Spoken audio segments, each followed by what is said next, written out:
Good morning mga Mars! Hello! Today is April 4, Saturday. So, kanina pa ako gising pero ngayon lang ako nag-vlog. Since it's a Saturday at ginabi tayo sa last day ng review kahapon. So, medyo mag-aayos-ayos muna ako dito sa bahay, dito sa room. Okay, maglilinis siguro. And then, balitaan ka kayo.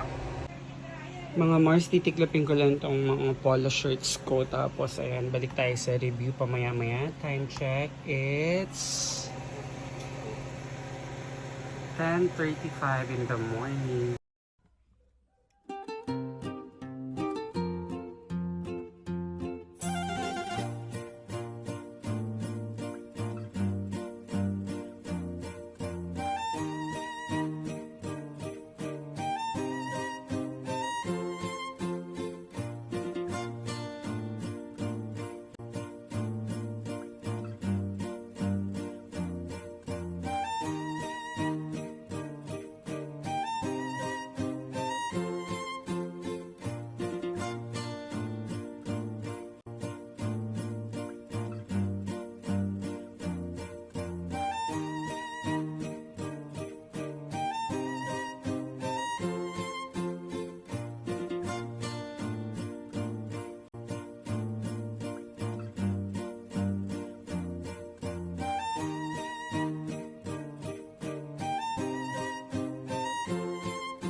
2,000 years later.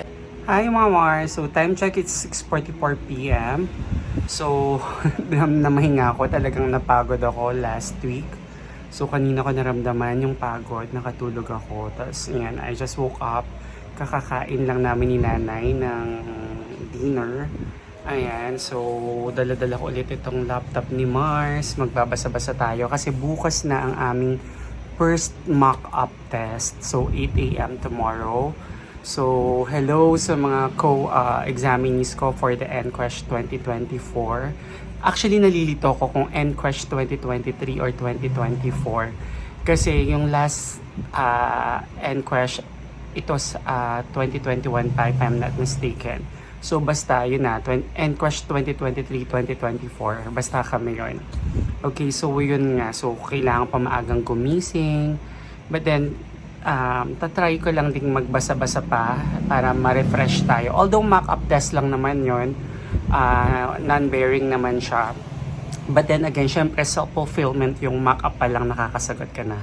Basically kasi ang gagawin din sa mock-up test since computerized yung NQuest or yung mismong exam.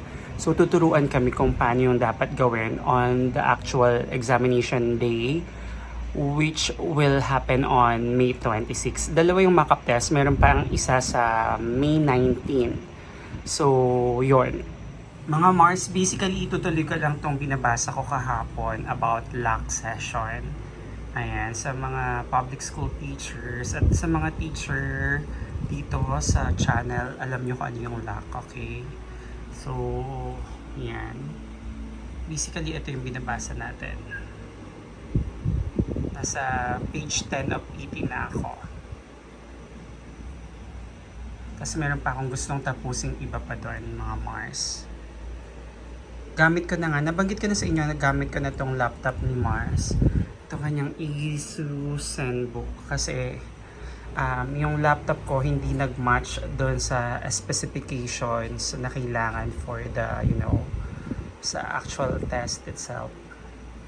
I mean, sa actual examination day, kailangan, yung specs ng laptop ni Mars, yun yung kailangan, yun yung requirements na dapat meron yung laptop na gagamitin sa actual examination day. Time check mga Mars, it's already 9:20 in the evening. And nakapagbasa-basa na rin ako for tomorrow's mock-up test. Na-prepare ka na rin lahat ng gamit na kailangan kong dalhin tomorrow sa testing center. So there, till the next one. Bye!